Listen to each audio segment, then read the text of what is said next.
அன்பிற்குரிய சகோதரர்களே, பொருளாதாரத்தை திரட்டுகிற விஷயத்திலே தான் நம்முடைய மக்கள் தடம்புரண்டு போவதை நாம் பார்க்கிறோம்.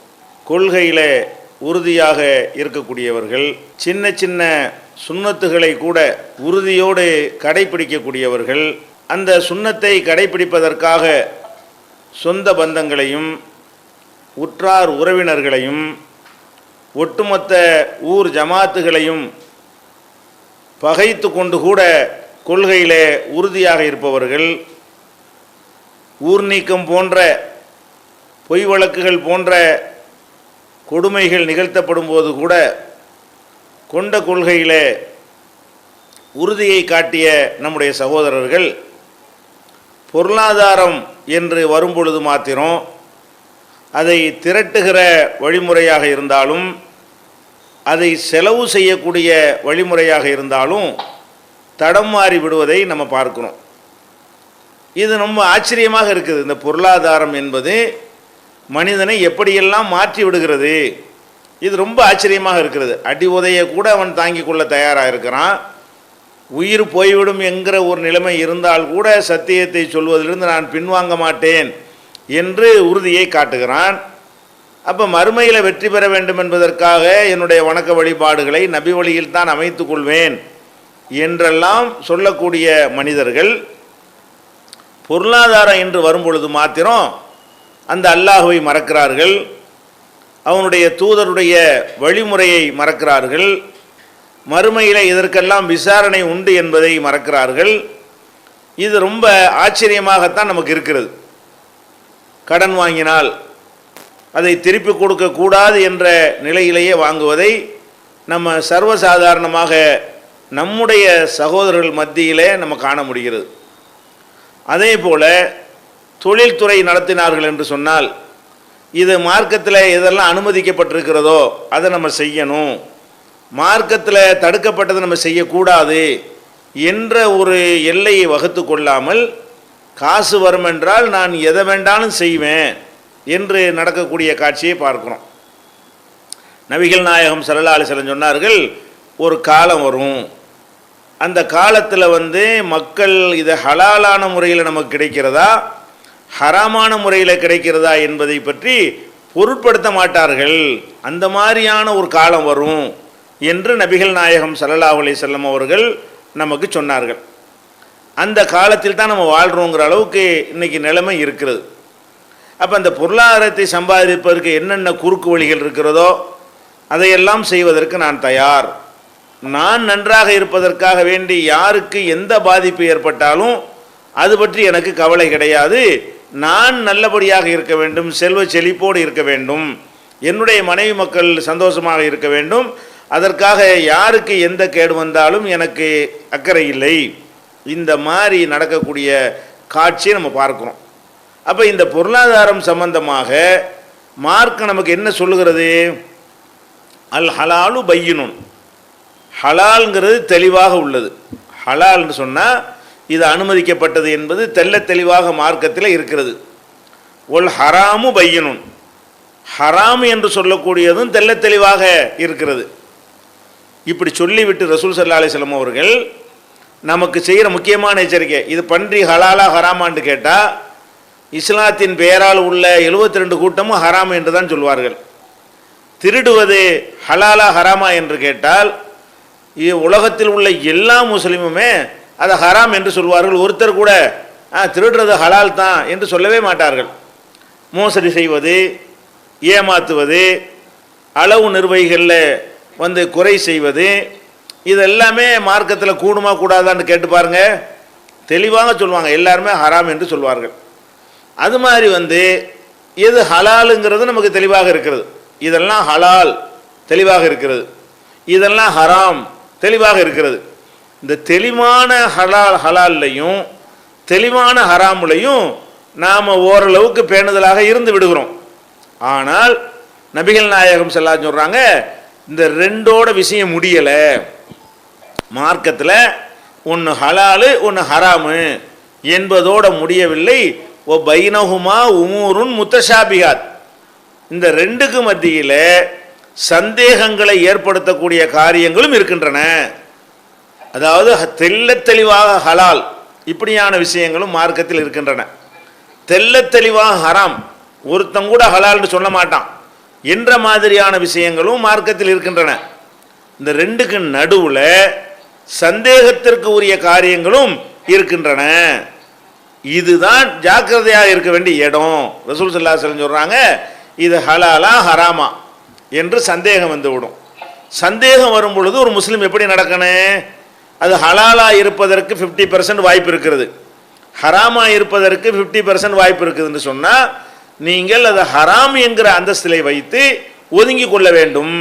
ரசூல் ஸல்லல்லாஹு அலைஹி வஸல்லம் சொல்றாங்க, ஹலாலா ஹராமா என்று வாத பிரதிவாதம் வந்து ஆதாரத்தின் அடிப்படையில் இது சரியா இருக்குமா அது சரியா இருக்குமா என்கிற மாதிரி வந்தால் அதில் நீங்கள் என்ன செய்யணும் என்றால் தெளிவாக இருந்து கொள்ள வேண்டும். எப்படி சொல்றாங்க? ரசூல் ஸல்லல்லாஹு அலைஹி வஸல்லம் சொல்றாங்க, இந்த நடுவில் உள்ள சந்தேகத்துக்கு இடமானது இருக்குதே, அந்த சந்தேகத்துக்கு இடமானதில் போய் ஒருத்தன் விழுந்தான் என்று சொன்னால் அடுத்த ஸ்டேஜ் ஹராமுலே விழுந்துருவான். அதாவது இது அது கன்ஃபார்ம் இல்லைல்ல, ஹராம் என்று திட்டவட்டமாக நம்ம சொல்ல முடியாதுல்ல, ஒரு டவுட்டு தானே வருது அப்படின்னு போய் நம்ம அந்த சந்தேகத்துக்குரிய விஷயங்களை நம்ம செஞ்சால் அது நம்ம எங்கே கொண்டு போயிருமா? திட்டவட்டமான ஹராம் இருக்குதே அதில் கொண்டே நம்மளை விட்டு விடும், அதில் கொண்டே தள்ளிவிடும். இந்த மாதிரியான காரியங்களும் இருக்கின்றன என்று ரசூல் ஸல்லல்லாஹு அலைஹி வஸல்லம் சொல்கிறாங்க. அதுக்கு ஒரு உதாரணமும் சொல்கிறாங்க. என்ன சொல்கிறாங்க? ஒரு மேய்ச்சல் நிலம் இருக்கிறது, பொதுவான மேய்ச்சல் நிலம். அதில் யார் வேண்டாலும் என்ன செய்யலாம்? ஆடு மாடுகளை மேய்த்து கொள்ளலாம். அந்த மேய்ச்சல் நிலத்துக்கு பக்கத்தில் ஒரு வேலி போட்டு ஒருத்தனுக்கு சொந்தமான இடம் இருக்குது, ஒரு இடம் இருக்கிறது, யார் வேண்டாலும் ஆடு மேய்த்து கொள்வதற்கான பொது இடம். அந்த பொது இடம் முடிகிற இடத்துல அடுத்தவனுடைய சொந்த இடம் ஆரம்பிக்கிறது. அதுக்கு வேலி வேற போட்டு வச்சுக்கிறாங்க. நீங்கள் இந்த பொது இடத்துல ஆடு மாடுகளை மேய்க்கும் பொழுது மைய பகுதியில் மேய்ச்சிக்கிறங்க. அந்த ஓரத்து பக்கம் போனீங்கன்னு சொன்னால் வேலி ஓரம் நமக்குள்ளதான் அந்த வேலி ஓரம் வரைக்கும் மேய போனீங்கன்னு சொன்னால் நீங்கள் மேய்க்கிற ஆடு என்ன செய்யும்னு கேட்டால் வேலிக்கு அப்பாலையும் தலையை விட்டு தின்றும், அடுத்தவனுடைய பயிர்களை சாப்பிட்ரும். வேலியோரம் வரைக்கும் கொண்டு போயிடக்கூடாது. ஆனால் வேலியோரம் வரைக்கும் நம்முடையது தான், வேலி ஓரம் வரைக்கும் அந்த எல்லை வரைக்கும் நம்முடையது தான். ஆனால் வேலி வரைக்கும் கொண்டே ஒருத்தன் மேய்ப்பானையானால் மேய விட்டானையானால் அந்த வேலியையும் தாண்டி விடும். அப்போ நமக்கு அனுமதிக்கப்பட்டதாக இருந்தால் கூட அந்த எல்லை வரைக்கும் போய் கடைசி வரைக்கும் பார்த்துருவோம் என்று போகாமல் எப்படி நடந்து கொள்ளணும்? ஆஹா, இது ஒரு டவுட்டு கிளப்புறாங்களே, சந்தேகத்தை கிளப்புறாங்களே, இதை செய்யக்கூடாது. இந்த ஒரு அடிப்படை மட்டும் நம்மள்ட்ட இருந்துச்சுன்னு வைங்க, காசு பணம் சம்பந்தமாக மறுமையில் நம்ம தப்பித்து கொள்ள முடியும். இதை மட்டும் பேணி நடந்து கொண்டோம் என்று சொன்னால் நம்ம ஹலாலை செய்யணும், ஹராமையும் செய்யக்கூடாது, ஹராமா ஹலாலா என்று சந்தேகம் வரக்கூடியதையும் செய்யக்கூடாது என்கிற அளவில் நம்முடைய பொருளாதாரத்தை திரட்டுவதற்கு நம்ம கற்றுக்கொண்டோமையானால், அந்த மாதிரியான ஒரு மனநிலைக்கு வந்து விடுமையானால், அப்போ நம்ம ஒரு ஆள்கிட்ட ஃபத்வா கேட்குறீங்க, இது ஹலாலு, இன்னொருத்தர் ஹராமுங்கிறாரு. நம்ம ஹராமு ஹலால்னு ஒருத்தர் சொல்லிட்டார்ல, அதை சாதகமாக பயன்படுத்திக்கிட்டு நம்ம செய்வோம் அப்படி நினைப்பதை விட எப்படி நினைக்கணுமா? ஹலால் ஹராம் மேட்ரு வந்துருச்சுல, சந்தேகத்துக்குரியது ஆயிடுச்சுல, சந்தேகத்துக்குரியதாக இருக்கும்போது எதுக்கு வேலி பக்கத்தில் மேய வைக்கிற? நீ பாட்டுக்கு நடுவுக்கு வந்துருப்பா, சுத்தமானதுக்கு வந்துரு, கன்ஃபார்மாக உள்ளதுக்கு வந்துரு அப்படிங்கிற மாதிரி என்ன செய்கிறாங்க? ரசூல் ஸல்லல்லாஹு அலைஹி வஸல்லம் அவர்கள் சொல்கிற காட்சியை நம்ம பார்க்குறோம்.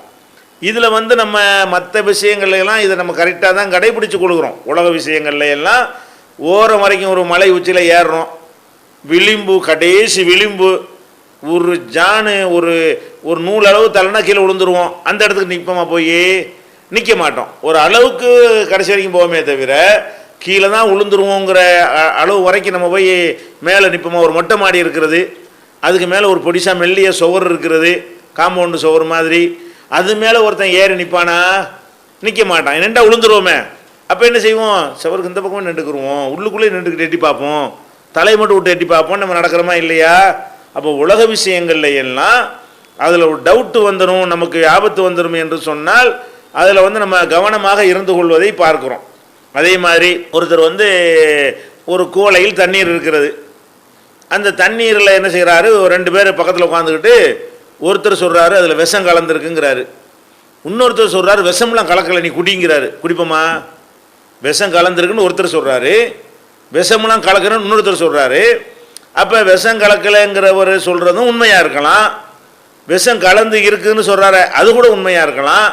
அப்போ பாதி அளவுக்கு பார்த்தோம்னா விஷம் கலந்துருக்குங்கிற நம்பிக்கை இருக்கிறது, இன்னொரு பாதி இருக்காதுங்கிறது இருக்குது. இப்போ நம்ம என்ன தேர்ந்தெடுப்போம்? விஷம் இருக்குன்னு நினச்சி வச்சுட்டு போயிடுவோமா இல்லையா? அட என்னையாண்டா உயிரை போய் சோதனை பண்ணியை பார்க்க சொல்கிற, ஒருவேளை விஷம் இருந்தால் செத்து போயிடுவோம்ல, விஷம் இல்லாட்டி நான் தண்ணி தானே வீணாப்பும் போயிட்டு போகுது, நான் என்னை காப்பாற்றிக்கிறோன்னா இல்லையா? அப்போ என்னையை காப்பாற்றிக்கிறவேன் என்ற ஒரு நேரம் வரும் பொழுது ஒரு பொருள் விஷம் கலந்துருக்குதா இல்லையான்னு டவுட் வந்தால் நம்ம எப்படி கேர்ஃபுல்லாக நடக்கிறோம்? விஷம் கலந்துருக்குன்னு சொன்னாலும் கலக்கலன்னு ஒருத்தன் சொல்கிறான் இல்லைங்க நான் குடிக்கத்தாங்க செய்வேன் என்று நடக்கக்கூடிய ஒருத்தன் உலகத்தில் இருப்பானா? இருக்க மாட்டான். அப்போ ஏன் இதில் மட்டும் இப்படி இருக்கிறோம்? ஹலால சந்தேகத்துக்கிடமானது கிரிட்டிக்கலான ஃபத்வாக்களை கேட்குறது, காசு கொடுத்தா ஃபத்வா தர்றதுக்கு ஆட்கள் இருக்கிறான், நம்ம ஒன்றை செய்கிறோம் என்பதற்காக அதை நியாயப்படுத்துவது, இந்த மாதிரியான ஒரு மனநிலைக்கெல்லாம் அப்பாற்பட்டு உங்களுக்கு பொருளாதார சம்பந்தமாக உங்களுக்கு நான் சொல்வதாக இருந்தால் தெள்ள தெளிவாக ஹலாலை மட்டும் நீங்கள் செய்யுங்கள், ஹராமையும் செய்யாதீங்க, ஹலாலா ஹராமாங்கிற நீங்கள் செய்யாதீங்க. ஹலாலா ஹராமான்னு வந்துட்டாலேயே அது நமக்கு உரிய தொழில் அல்ல, இது ஆபத்து. ஹராமு என்ற சந்தேகத்துக்கு இடம் இருக்கும் பொழுது நம்ம அதை செஞ்சோம்னு சொன்னால் இறையச்சம் இல்லை, காசுக்கு என்ன வேண்டாலும் நம்ம செய்ய ரெடியாக இருக்கிறோம். இந்த உதாரணத்துக்கு எடுத்துக்கிறோமே, இந்த வரதட்சணை வாங்குகிறோம், பெண் வீட்டார்கிட்ட வாங்குகிறோம், கட்டாயப்படுத்தி வாங்கக்கூடாது, அதாவது மார்க்கத்தில் தடை, தெள்ள தெளிவான ஹராம் ஆகி போயிடும். கட்டாயப்படுத்தலை, அவனா கொண்டாந்தாங்க மருமகனே வச்சுக்கிறங்கிறான். இதில் இப்போ டவுட்டு வருது, இவன் முகப்பத்தில் தர்றானா அல்லது நம்ம பொண்ணை ஒழுங்காக வச்சுக்கிற மாட்டோம்னு பயந்துக்கிட்டு இந்த ரூபாயை கொடுத்தா தான் நம்ம மகளை ஒழுங்காக வாழ்க்கை நடத்துவாங்க, இல்லைன்னா அந்த குடும்பத்தில் கொடுமையெல்லாம் நடக்கும் என்பதற்காக தர்றானான்னு சந்தேகம் வந்துடுதுல, விட்டுற வேண்டியானே. இப்படி தான் எல்லாத்துலேயும் இந்த மாதிரி அனைத்துலையும் நடந்தோண்டு வைங்க, நம்முடைய இந்த பொருளாதாரத்தை வைத்து கொண்டு செய்தான் நம்மளை ஜெயிக்க முடியாது. நம்மளை நரகத்துக்கு தள்ளுவதற்கெல்லாம் அந்த தௌஹீதை விட்டு நம்மளை பெரும்பாலும் மாற்றவே முடியாது. அவ்வளோ ஆழமாக நம்ம ஸ்ட்ராங்காக உறுதியாகி கொண்டோம். அல்லாஹ் தவிர யாரையும் வணங்கக்கூடாதுங்கிற விஷயத்தில் நமக்கு கடுகளவு கூட சந்தேகம் இல்லாத அளவுக்கு அல்லாஹ் நம்மை காப்பாற்றி கொண்டு இருக்கிறான். அப்போ அதில் எல்லாம் உறுதியாக இருக்கக்கூடிய மக்களை எதில் பிரட்டி விட்றான்னு சொன்னால் காசு பண விஷயத்தில் இறக்குவான். எப்படி இருக்குவான்? நேராக ஹராமசின்னு சொல்லவே மாட்டான், அது நமக்கு மனசும் வராது. ஹராமை எப்படி செய்ய வைப்பான்? இந்த டவுட்டில் கொண்டு விட்டு இது ரெண்டு இருக்கிறப்ப நீ செய்ப்பா, நான் திட்டவட்டமாக ஹராம்டா இருக்குது, அப்படி சந்தேகம் தானே வருது அப்படிங்கிற மாதிரி கொண்டாந்து விட்டு அப்படி இப்படியே இறக்கிட்டு போயிடுவான். கடைசியில் பார்த்தீங்கன்னா லேசாக அப்படி நுழைஞ்ச அனைவரையும் பார்க்குறோம் பச்சை ஹராமை செய்யக்கூடியவர்களாக சாராயம் கூட விற்பான்.